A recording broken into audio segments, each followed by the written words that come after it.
Everyone, I'm Shantalea Johns, a mental health educator here in Detroit. I'm also the facilitator of the union's trauma-informed parenting workshops that happen every third Wednesday of the month. Today is actually our kickoff series where we're starting again talking about what does it mean to be a trauma-informed parent. So I'm going to present some of my top 10 tips more as an overview of what we'll discuss every Wednesday when we log on together to discover what we can do to support our child as they make their way towards healing and recovery. Imagine a 9-year-old boy. We'll call him M. He wakes up every morning already braced for something that could go wrong. He has learned that the world isn't safe. So his brain it stays on high alert every day, all day. At school, he knocks over his chairs and immediately freezes when he does so. The teacher raises her voice. He shuts down. His teacher thinks he's defiant. His parents thinks he just doesn't listen. But Marcus is not broken. He's trying to survive. And what he needs is one adult to understand why. Here's what I need you to understand and why we're here today. Every child who's experienced a traumatic event is doing the best that they can as their brain is processing what has happened to them. Trauma actually changes how the brain works. It changes how the child sees the world, and it changes how the child even responds to love. But here's some good news. And this is what I want you to hold on to as we go through our series on becoming a trauma informed parent. I want you to hold on to the fact that recovery is possible. You, as a parent or caregiver, are one of the most powerful protective factors that a child can have in their life. So today I'm going to walk you through 10 practical tips that you can take with you as you're supporting a child towards recovery. And as we go through the weeks or the month, we're here one Wednesday a month. As we go through the months of talking about what does it mean to be trauma informed parenting, I'll dive into the tips a little bit further for you. So let's begin.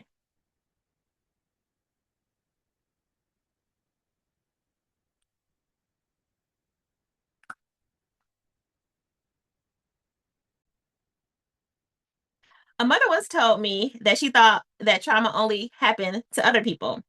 Her daughter had witnessed domestic violence in their home for 3 years, but the mother didn't connect that the nightmares that she reported her daughter was having was a result of witnessing what was taking place in the home.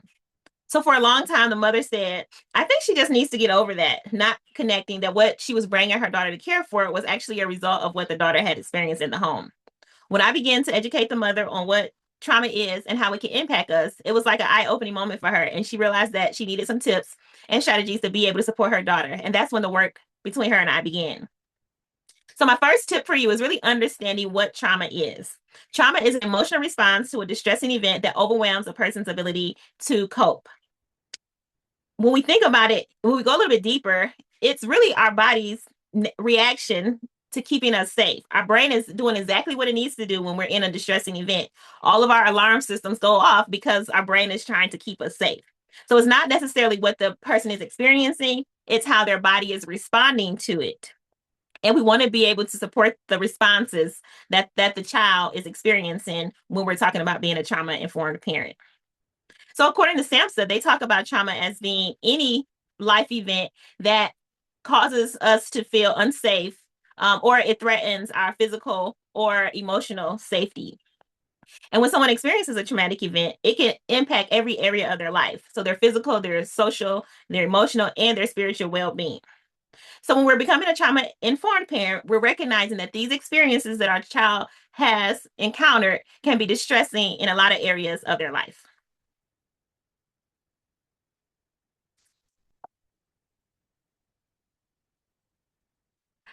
Tip two, understanding the brain's response. So I'm going to talk about this in a little bit more detail.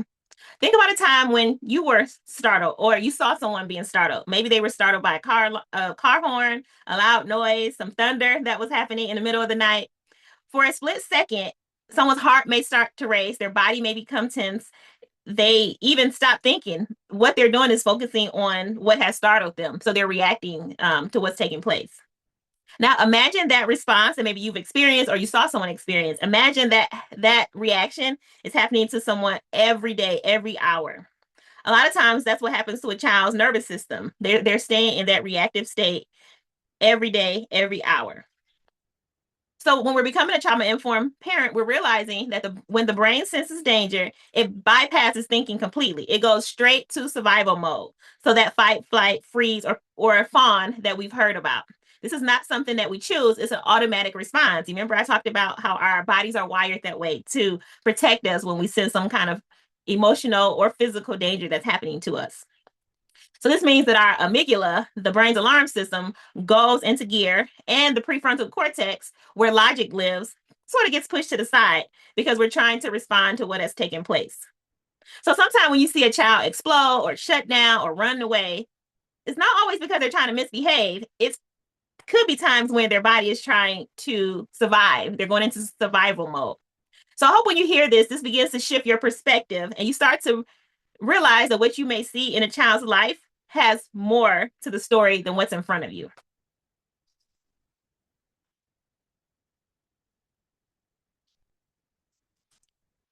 Tip 3, recognizing the signs. So there's a lot of times parents may see something happening or see a child in distress and really question, okay, is this something I need to be concerned about? Or is this something that is typical adolescent behavior?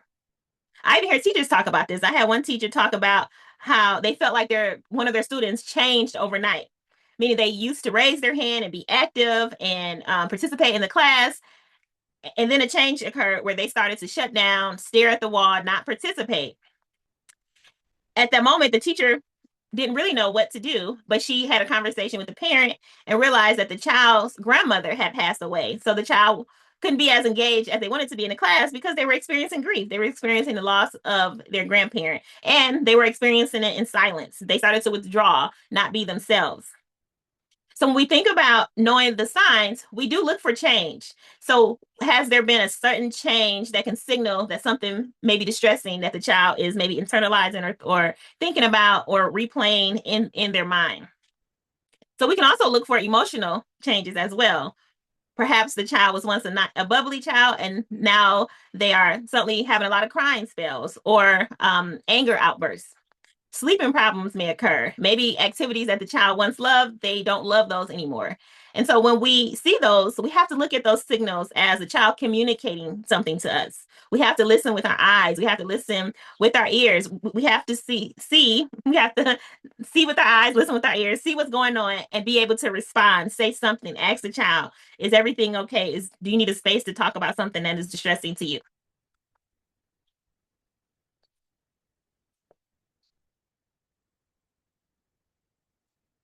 So now we're on tip 4. And that's looking at, again, shifting how we see what is taking place, realizing that what the child could be, their behaviors are signs of them communicating something to you.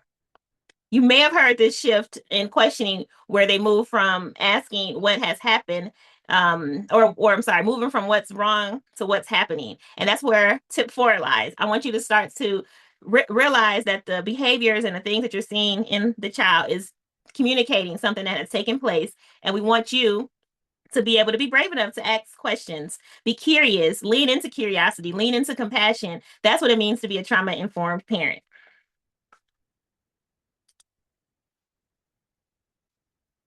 So again, we talked about noticing those changes. If you don't remember anything else out of our session, I want you to just to be observant. Notice a change in your child's life and be willing to speak up. Tip number 5, create safe routines. A traumatized brain is constantly scanning the environment for danger. So predictability, routines tell a child or tells the child's brain that they're actually safe to rest. So consistent routines can be a form of healing. I always talk about with parents that if all possible, have a consistent time in which food is being prepared and served, and a consistent time in which the child can expect that it's nighttime or bath time. So creating consistent routines and predictability creates a safe space for the young person, and it allows the nervous system to try to rest. Tip 6 uses what we want to call the safe approach. I want to give this framework because having a framework makes it easy for us to remember things. And so if we use the first letters of safe, we can have a framework for what we can do when we are concerned about our young person. So that's tip number 6. Have a safe approach. So the S stands for support and listen. So create an open space for conversation without rushing to try to fix something. Sometimes people just need you to listen, and that includes a child. Sometimes having a child have a space just to talk can be very healing for them. A stands for acknowledge and accept. So validate feelings without judgment. You can say things like, I hear you. That makes sense. Yeah, that was tough. So that's acknowledging and accepting that what they're experiencing was difficult for them. The F stands for focus on routine and safety. So maintain predictability, as I mentioned, as much as you can with schedules and routines because it helps the child feel safe. And then E, encourage professional help. Sometimes you need someone else to step in to support the child, but also you. So knowing that there's professional help in our communities that can offer your child a safe space, a therapeutic space to be able to get tools and strategies to help them recover from what has taken place. So it's 4 steps. Hope they're powerful enough and easy enough for you to remember so that you can know what to do to help your child as they recover. That's tip number 6.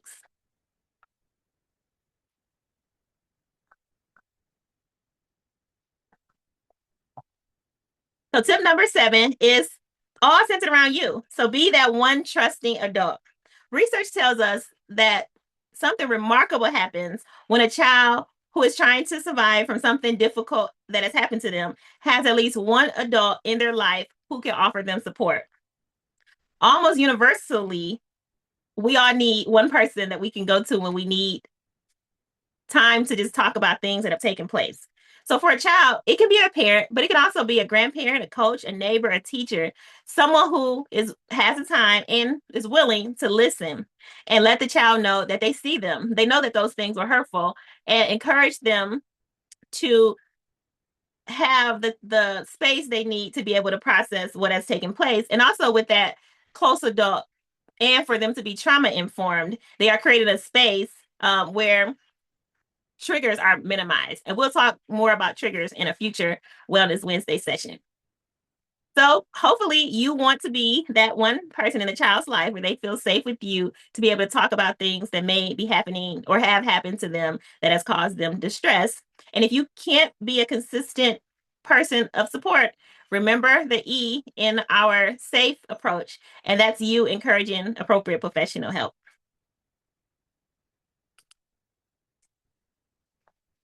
So tip number 8 is building protective factors every day. So as I mentioned, our bodies respond when we've experienced a traumatic event.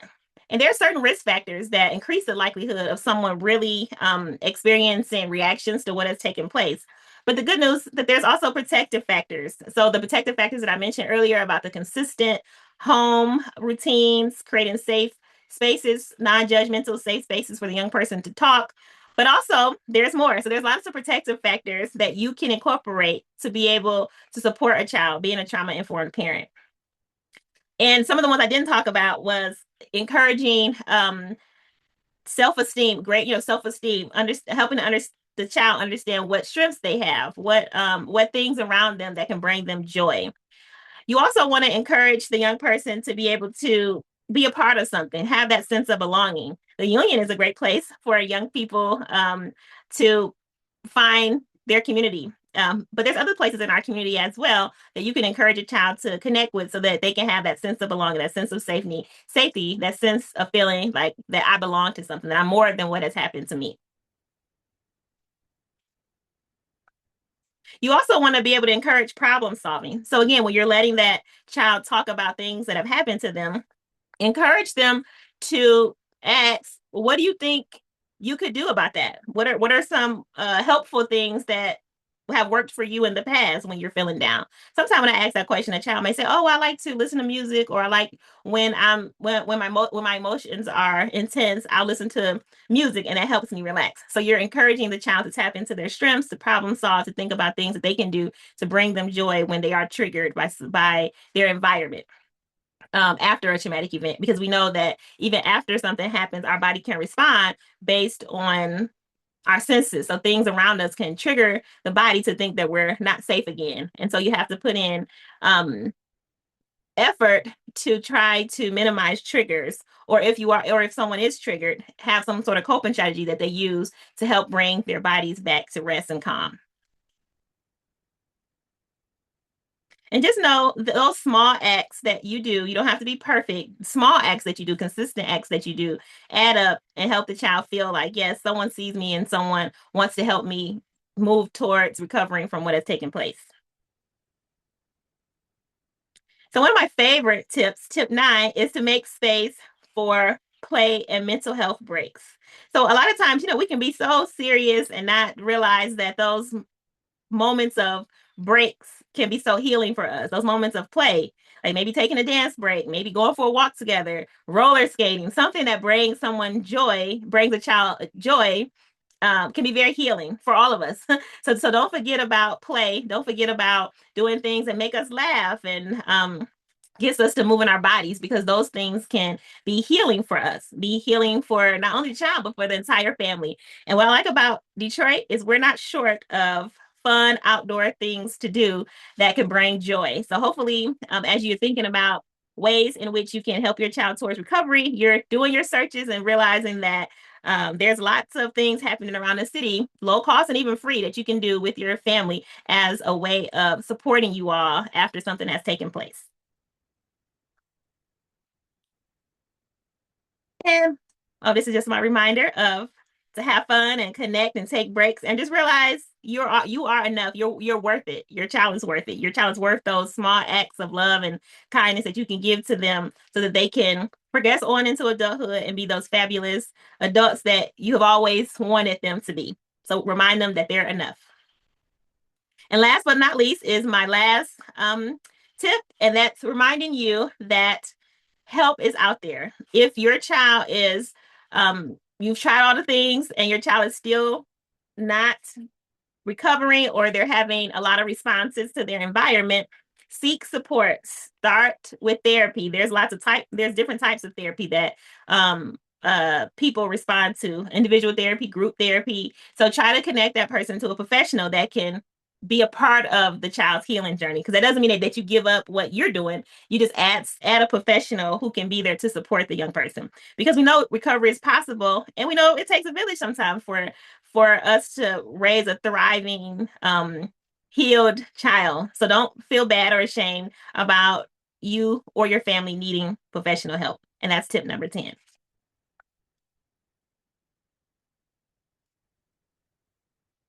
So those are my tips, but I just want to end with this. Parenting a child who's experienced a traumatic event is really one of the hardest things a parent can do. It requires patience, love, and sometimes it doesn't feel like it's going anywhere, but you're planting those seeds. You're showing up every day to let your child know that you believe that they can recover, that healing is possible. And since we're entering spring, let's think about when we plant a seed. So maybe we planted a seed just before the ground hit frost and got cold and things went dormant. So we planted what's growing now? You probably see them online, daffodils. Yeah, daffodils. Are you maybe you planted a daffodil and all winter you didn't see nothing happening, but you still anticipated something blooming. And then spring comes and nice weather that we've been having. So you look outside and you start to see, as the ground warms up and the sun is shining more and more each day, you are slowly seeing that seed that you planted is actually starting to bloom. And maybe you didn't even do anything yet to it. And you're realizing that because of the right conditions. So again, the soil is warming up, the sun is shining, the rain is here. You're realizing that what you planted is starting to grow. And that's the same thing with our child. Trauma can be like winter. It can be cold and dark and hurtful, but we have to remind a child that winter doesn't last forever. With your presence, Your consistency, your love, your willingness to learn. You are the spring. You are what is going to show up, be warm, be steady, create the right conditions for your child to bloom. And that's the encouraging thing, that we all have it in us to be able to be the spring, letting our child know that yes, something hurtful has happened, but spring can come. The child can bloom again. So that's all I have for today. I hope you all continue to follow us on this journey as we dive into our tips in much more detail, offering you a space to be able to learn and grow with your family. Thank you, and I'll see you next Wednesday.